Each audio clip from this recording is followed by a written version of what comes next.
Hello বন্ধুরা, তোমরা সবাই কেমন আছো? আমি ভালো আছি।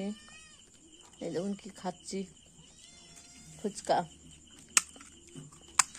আজকে ফুচকা বানিয়েছি। এই যে ফুচকা আর টক জল, আর মেয়ে অর্ধেক খেয়ে নিয়েছে তাই। আর এই যে দেখুন আলুমালা, আমিও খাচ্ছি।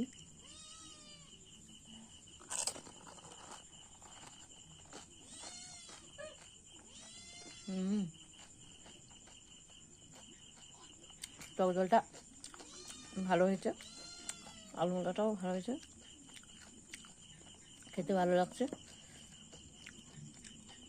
কারা কারা ফুচকা পছন্দ করো